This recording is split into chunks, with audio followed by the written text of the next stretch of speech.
Сайн байцгаана үзэгчдээ, санхүүгийн боловсролыг түгээн дэлгэрүүлж, ухаалаг хэрэглээний соёлыг төлөвшүүлэхэд уриалдаг ухаалаг санхүү тэл сэтгүүлийн шинэ дугаар үзэгч та бүхэнд хүрч байна. Манай нэвтрүүлэг хөдөлмөр, хичээл зүтгэл, санхүүгийн зөв зохион байгуулалтыг амьдралдаа хэрэгжүүлж, амжилтанд хүрсэн иргэдийн бодит түүхийг үзэгч та бүхэнд хуваалцдаг билээ. За өнөөдрийн санхүүгийн сайн түүх булангаар бид гоёмсог бүтээл урлаж, өрхийн санхүүдэд дэм болдог төр эрднийг онцолж байгаа юм.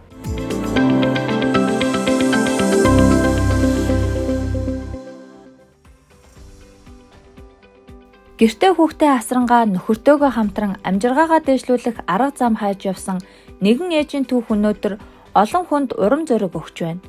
Тэр уран зангилааны гар урлалд дурлаж анхны жижигхэн бүтээлээ нөхрийнхөө өчүүхэн мэт боловч үнэтэй дэмжлэгтэйгээр хийж эхэлжээ. Анхны захиалгын анхны орлогоос дараагийн материалдаа хөрөнгө болгон зарцуулж, орлого зарлагынхаа тооцоог нэгт хөтлөн бичиж бизнесээ босгож чадсан юм. Харин өнөөдөр тэр өөрийн сурч мэдсэн бүхнээ бусдад заан түгээж мянган хүнд гар урлалын үнцэн боломжийг ойлгуулан дэлгэрүүлж улмаар санхүүгийн эрх чөлөөнд хүрсэн байна. Бас л нөгөө бусдын адил нөхөрт гараад хүүхдээ гаргаад ерөөсө гэрт сууж байгаа болохоор ерөөсө би ч нөгөө нэг зүгээр сууж чаддгүй төрлийн хүмүүс аахгүй юм. Ерөөсөө л ингээл гараараа юм хийждэг. Тэгээ ерөөсөө нөгөө хүүхд гаргачингууд ерөөсөө нөгөө ажилдаа явах боломж байхгүй, сурах боломж байхгүйс учраас ерөөсөө л нөгөө манайхны үеийнхэн чинь нөгөө гар утас интернет гэдэг юм аягүй сайн хөгжсөн. Тэгэл ерөөсөө интернетийг барьж ухаал одоо юу сурмаар энэ тэрийг ингээл үзээ судаг гэсэн. Би болохоор өөрөө барилгын инженер, архитектор мэргэжилтэй хүний нөөц удирдлагаар төгссөн бас юм шал ондоо мэргэжилтэй мөртлөө би ингээд гар урлалд дурлаад одоо ингээд хуваарь бизнес эрхлэгч болоод явж байна. YouTube биш нэг сайхан багш шүү дээ. YouTube-ээс толгойн гоёл яаж хийх анх сураал. Тэгэл юусэн ингээд ямар ч багшгүйгээр YouTube-ээр харж байгаа л охиндоо нэг толгойн гоёл хийгээд гэсэн чинь амар гоё болсон. Тэгэл юусэн тэр ингээд тухайд чинь Facebook дээр тавиал тэнгуэл манай нойр тойрныхан чинь хөө ямар хөөх юм бэ? Манай охинд хийгээд өгөөч, надад хийгээд өгөөч гэл. Тэр юусэн миний хамгийн анхны борлуулалт те. Юусэн охин дээрээ тулгуурлаад охиныгоо гоё сэтэл маань юусэн ингээл гар урлал руу чиглүүлэл аваа яц гэсэн үг. За тэгмүйт би хамгийн анхныхаа толгойн гоёлыг 25,000 төгрөгөөр анх. Гэтэ тухайн үед 6-7 жилийн өмнө хэд 25,000 ч бас л хөөрхөн мөнгө шүү дээ. Тэгэл 25,000 төгрөгөөр захиалга авчаал бүр баярлал тэр мөнгө авчаал бүр ёо би ингээд өөрхөн гараар хийгээд ингээд мөнгө авчлаа шүү дээ. Тэр надад амар гоё санагдсан. Нөхрөөсөө ийм ч юм аавн, тийм ч юм аавн гэд материалуудаа бүгдээ ингээд харуулж байгаа, зургийг харуулж байгаа. За хараа энэ ингэж шүү, энэ тэдэнд өөр гэж шүү. Энийг ингээ авчих юм бол би энэчнээс тэтэн ширхэг толон гоёл гарах юм байна. Надад одоо тэр ингээ захиалга өгсөн гэл амар ингээл бүр ингээл баг зураг өргөтэй ингээл харуулдаг гэсэн. Нэгэл манай өө тэгдэг ааваа гэл.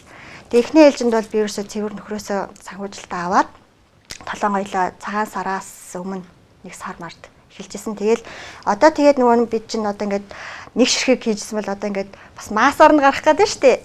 Тэнгүүт одоо маасаар нь гарах гингүүт одоо нэг загвараас нэг гарахгүй одоо олон төрлөөр гарах гэхээр нөгөө нэг загвар тавцах гад байдаг байхгүй одоо хамаатнууд маань хэлэх гэдэг нь шүү дээ хамгийн гол нь тэгвэл нэг одоо цагаан сараар уулзсан бол нэг баах адилхан толгой гоёлтой хүмүүс ойлгоо онцгүй шүү дээ тийм болохоор би ингээ загвараас өөрчилж эхэлж байгаа. Тэнгүүт загвараа өөрчлөөд ирэнгүүт арай нэг гоё шинэлэг болоод тэгээ үн хүнсэн те нэмэгдэх маркетаа болоод YouTube багшаараа заалгаад хар аргаар сураад ирсэн бол би 6 жилийн өмнөөс эхлээд энэ уран зангилаагийн сургалтын төвд ирээд бүр ингээ мэргэжлийн болоод тэ энийг яаж хийх вэ? Би одоо ингээл хараагаар сураадсан байгаа байхгүй. Тэрний оронд ингээ би одоо мэргэжлийн төвшөнд тэ энэ бүтээлийг яаж хийх вэ? Яаж одоо зангилаа манглааг нь хийх үү гэх жишээний мэргэжлийн төвшөнд болоод ирсэн. Юусэн анханасаа санхүүгийн сахилга баттай тэ одоо нэг бүтээгдэхүүн зарлаа гэхэд тодорхой хувийн чааш нь хийж идэг. Одоо цаашдынхаа ирээдүгийг боддог тэ алсын хараагаа боддог байхад юусоо гэмгүй яагаад гэхээр их масс авна одоо би чааштай үргэлжлүүлээд энийг хийн гэсэн төлөвлөгөөтэй байж ч манайхан ерөөс ингэ хадгаламж руугаа л одоо цаашаа тодорхой хэмжээний мөнгө хийгээд байвал ер нь цааштай ингээд энэ бизнес чинь одоо нэг өргөжөөд явна гэсэн. За дараагийн маань бүтээлийн талаар ингээд ямар ч ойдол ордоггүй уцаар ингээд дан зангидаж хийдэг ийм бүтээлүүд байгаа. Одоо энэ маань ихэл дээдл ингээд цэвэр арьсаар тэрээс цэвэр зангилаа гарна гэж бүтээл босдог байгаа. Хуваарь бизнес эрхлээд одоо миний дундаж орлого нэг 3-4 сая тий. Баяр ёслолын үеэр бол тэрнээс дээшээ одоо явагддаг байгаа. Одоо би болохоор Орсын орлогынхаа 10-аас 20%-ийг нь эхлээд хадгаламжтай хийнэ. Тэрнийхээ үлдсэн нэг 30%-ийг нь болохоор би дараагийнхаа параметралд ашиглах. 50% нь болохоор одоо ингээд миний хөлстэй тэгээд амьдралдаа зарцуулагдах юм мөнгнүүд болж орж ирдэг. Хүүхдтэй хайр шингэн уралсан анхны толгойн гоёл нь түүний алсын замын эхний утсанд болжээ. Тэр жижигхэн утсыг нэг нэгээр холбон зангидж явсаар мөрөөдлийнхөө том сүлжээг бүтээсэн юм. Өдгөө тэр зөвхөн өөрийн амьдралын бус олон мянган хүний итгэл найдвар, зориг, бүтээлийн зангилагч нэгтгэн урам зоригийн утас болгон үргэлжлүүлсээр байна.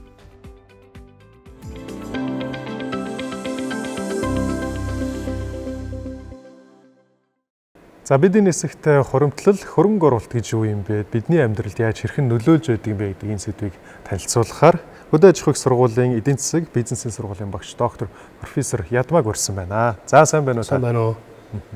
За бид хуримтлал, хөрөнгө оруулалт гэдгийн сэдвийг энэ удаа барьж авсан байна тий. Тэгэхээр бидний өдөр тутмын энэ амьдралд яаж хамгийн энгийнээр нөлөөлж болдгийг бас энэ ойлголт юу гэж тайлбарлагдах вэ гэдгийг та бас ярихгүй. За тэгэхээр хуримтлал, хөрөнгө оруулалт гэдэг бол аль алин л нөгөө орлогыг хуваарлахтай холбоотой асуудал. Орлого хэдий ч нэ олон тэндээс хуримтлал их бий болох хөрөнгө оруулалтанд их хэмжээний мөнгө оруулж ирээдүйд тодорхой хэмжээний орлого олох л ийм асуудал юм байгаа. Энгийнээр бол тэгэхээр хэн энэ хуримтлалыг бий болгодог вэ гэдэг асуудал байгаа. Тэгэхээр ер нь бол дөрвөн ийм субъект бол энэ хуримтлалыг, хөрөнгө оруулалтыг бол бий болгож байна. Нэгдүгээрт бол мэдээж хувь хүн, иргэн хүн өөрөө орлогоосоо ирээдүйн хэрэглэнтэй зориулаад хуримтлалыг бий болгож байна. Өрх гэрүүд байна. Өрх гэрүүд гэдэг чинь бол арай жоохон өргөн хүрээтэй 2-3 хүн бий болоод ирдэг. Тэр орлогыг хуваарлах тухай асуудал. Тэр өрх гэрийнхээ одоо боловсралд ирээдүйн одоо эд хөрөнгийг бий болгох ч гэдэг юм уу, баялагийг бүтээх тодорхой хэмжээний мөнгийг хоригдлуулж байгаа асуудал. Аж ахуй нэгж одоо компаниудын хувьд ч гэсэнтэй тодорхой хэмжээний хуримтлалыг ашиг орлогоосоо бий болгоод ажилчдынхаа нийгэм эдийн засгтай холбоотой, хөгжилтэй холбоотой асуудалд ингээд зарцуулдаг. Энэ бол хуримтлал. За нөгөө талд нь улс орны хувьд одоо байгалийн нөөцийн баялагч гэдэг юм уу, валютын сангийн нөөц өсөж гэдэг юм уу, тодорхой хэмжээний нөөцийг бий болгож агаад тодорхой одоо улс орныхаа эдийн засгийн хөгжил, ард иргэдийнхаа боловсрал, эрүүл мэнд, дэд бүтц гэдэг энэ зүйлүүд бол ингээд зарцуулж идэг том ойлголт гэж ойлгож болно. За нөгөө талаас бол хэр зэрэг энэ хуримтлал хадгаламжтай бэ гэдгээр нь улс орнуудыг бас одоо хөгжлийн түвшин ямар байна гэдгийг зэрэгэлдэг. Нэг хүнд ногдож байгаа хадгаламжийн хэмжээ хэдий их байна, тэр улсын одоо хөгжлийн түвшин өндөр байна л гэж үздэг. Монгол улсын хувьд бол өнөөдөр 25 оны байдлаар нэг 22 орчим их найд төгрөгийн ийм хадгаламжтай улс. Дэлхийд бол өндөр хөгжилтэй байж байгаа улсуудын нэг иргэдэд ногдож байгаа хадгаламжлах өндөр байж байгаа ийм ойлголт. За хуримтлал бол өөрөө хадгаламж гэдэг ойлголттой их холбоотой ойлголт. Нөгөө талдаа бол хөрөнгө оруулалттай холбоотой ойлголт. Аль аль нь өөрөөр хэлэх юм бол ирээдүйн орлогыг бий болгож байгаа ийм утгатай ойлголтууд байгаамаа. За ер нь хуримтлал, хадгаламж эдгээр энэ зүйлүүдийн санхүүгийн ойлголтын ер нь мөн чанар нь юу вэ гэхлээр зэрэг хязгаарлагдмал ийм нөөцийг яаж үр ашигтай зарцуулж яаж хүргэх юм бэ гэдэг тухай асуудал байгаа. Тэгээд мэдээж оновчтой өөрийнхөө одоо санхүүгийн эрхчлөөнд халтахгүйгээр цаана тодорхой хэмжээний орлогыг одоо хоримтлуулж хөрөнгө оруулснараа ирээдүйд өөрөлдөх юм бол санхүүгийн хүлээгдэж байгаа тэр үйл ажиллагаанд зарцуулах гинтийн ийм эрсдлүүдээс одоо өөрийгөө хамгаалах ийм л зорилготой ойлголт юм аа. За хуримтлал, хөрөнгө оруулалт гэдэг хоёр ойлголт уялдаатай байгаа шүү дээ. Өөрийн цуглуулсан тэр хуримтлал байна. Үүгээрээ хөрөнгө оруулалт хийж чинь тий.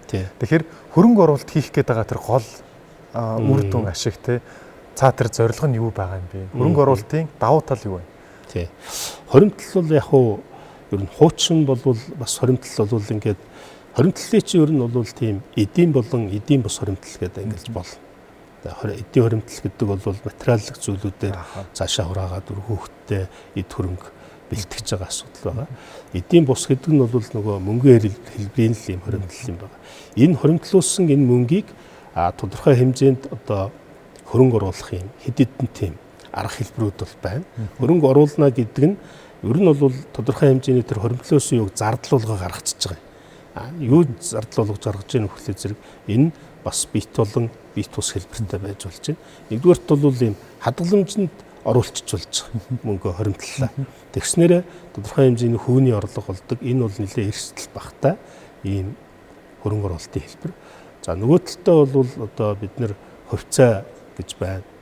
Хөрөнгөний зах зээл дээр арилжаалагддаг ийм хэрэгсэл. За бас одоо бонд гэж бас нэг ийм өрийн бичиг гэж нэрлэдэг ийм хөвний орлого бол авчирдаг ийм санхүү хэрэгсэл байж байна. За бүр цаашлах юм бол энэ орчин үед чинь бас одоо крипто валютч байд юм уу те.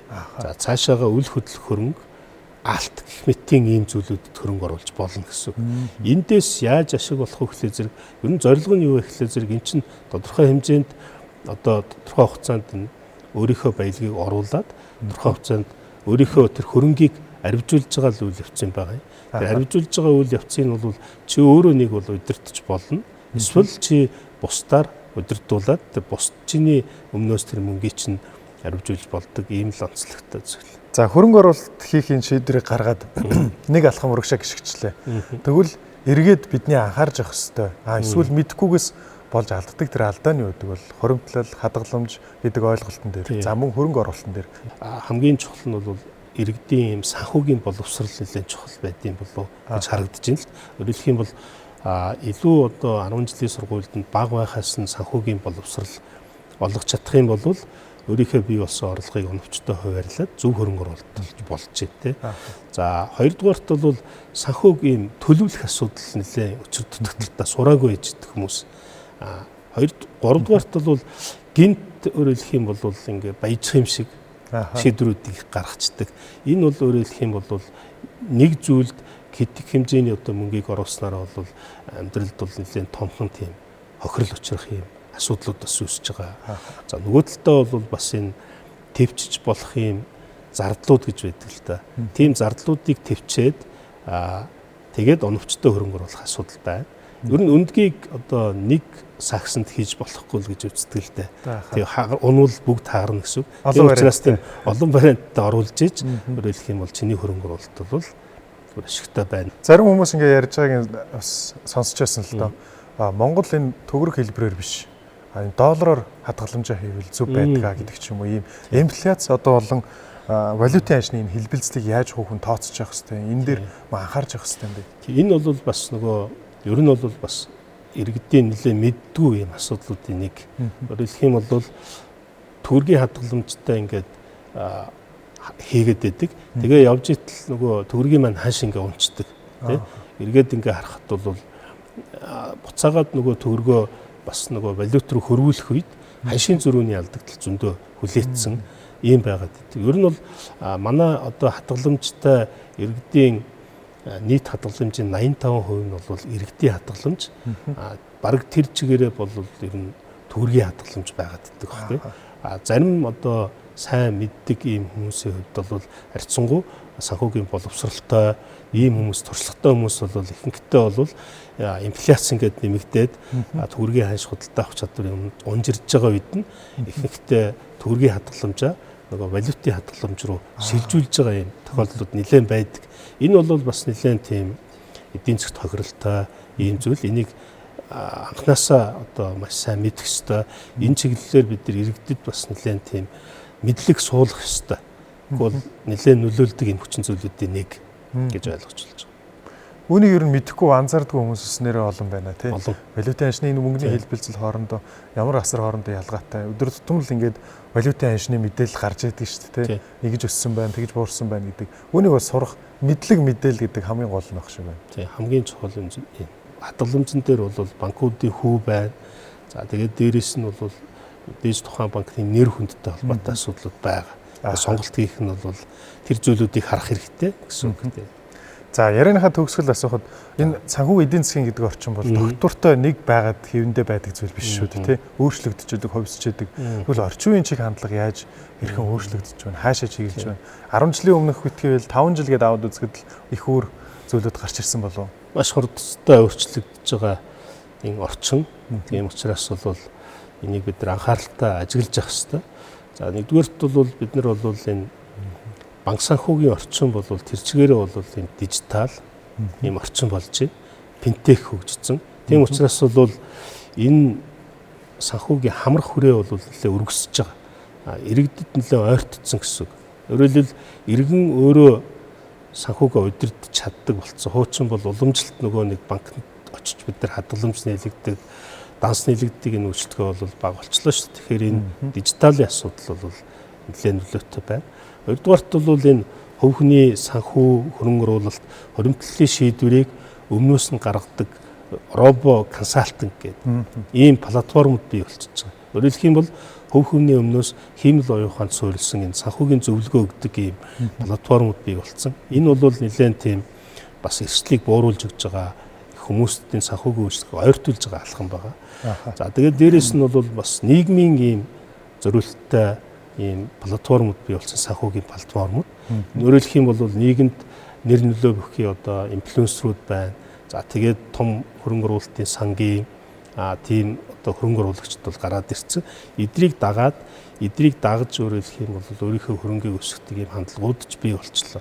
Тэгээд дээрэс нь бол яг хуу хөрөнгө оруулалтанд энэ big data гэдэг data science гэдэг асуудал нэлээд чухал. Энэ мэдээлэл дээр суурилсан шийдвэрүүд нэлээд гарчиж байгаа. Бид нар энэ хандлага бол нэлээд өөрчлөх байх энэ блокчейн дээр суурилсан крипто валютууд гарч ирж байна. Энэ ч гэсэнтэй өөрөөр хэлэх юм бол бидний одоо энэ хөрөнгө оруулалтын шийдвэрийн гарч ирж байгаа сүүлийн үеийн хандлагууд байна гэж үзэж байгаа юм. Тийм. За, танд маш их баярлалаа. За, баярлалаа. Зөвлөгөө мэдээллийг өгч чадсан бахаа гэж найдаж байна.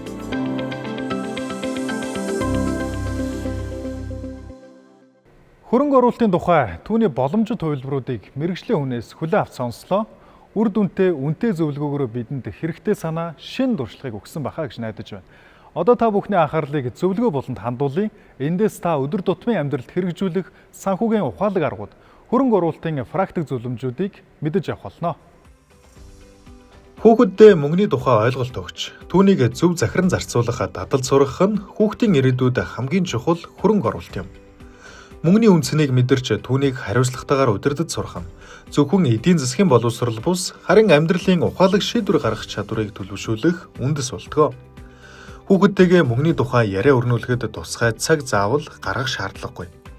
Энгийн өдөр тутмын амьдрал донд жишээ нь дэлгүүр явахдаа, ашиглалтын төлбөр төлөхдөө, эсвэл халаасны мөнгө өгөх мөчөд ч гэсэн хүүхдэд үн цэнтэй сургамж өгч болох юм а. Дэлгүүр орж худалдан авалт хийхдээ ижил бүтээгдэхүүн өөр газарт өөр үнэтэй байж болохыг харуулж, хамгийн боломжийн үнэтэй, чанартай сонголт хийхин чухлыг тайлбарлаарай. Ингэснээр хүүхэд үнийн харьцуулт хийж сурахаас гадна ухаалаг хэрэглээ гэсэн ойлголтыг аяндаа ойлгож эхэлнэ. Хүүхэддээ хэрэглээний буюу халаасны мөнгө өгч түүнийг хэрхэн зарцуулж байгааг ажиглах нь мөнгөний үнцнийг ойлгоход тусалдаг. Мөнгөө бүгдийг нэг дор зарцуулах бус тодорхой зорилготойгоор хэмнэж хоримтлуулахыг зааж өгөх нь илүү үр дүнтэй. Тухайлбал тоглоом авах, найзтай бэлэг бэлдэх зэрэг тодорхой зорилго тавьж түүнд хүрэхийн тулд мөнгөө хадгалах дадлыг бий болгосноор хүүхэд дэвчээртэй, төлөвлөгөөтэй хүн болж төлөвшөх юм. Хүүхэддээ ATM буюу бэлэн мөнгөний машин хэрхэн ажилдгийг тайлбарлах нь чухал. Тэнд байгаа мөнгө бол таныг хөдөлмөрлөж олсон орлого зүгээр л машинаас гарч ирдэг зүйл биш гэдгийг ойлгуулаарай. Мөнгөө гаргаж авбал дансанд чинь дараа хэрэглэх бага мөнгө үлдэнэ гэдгийг хэлснээр тэд мөнгөний урсгал хариуцлагын тухай ойлголттой болно. Мөнгөний талаар багаас нь ойлгуулж зөв дадал төлөвшүүлэх нь хүүхдийг хариуцлагатай, төлөв даруй, ухаалаг иргэн болгон төлөвшүүлэх эхний алхам юм. Мөнгө бол амьдралын утга биш, ухаалаг хэрэглэж чадвал илүү сайхан, баталгаатай ирээдүг бүтээх түлхүүр билээ.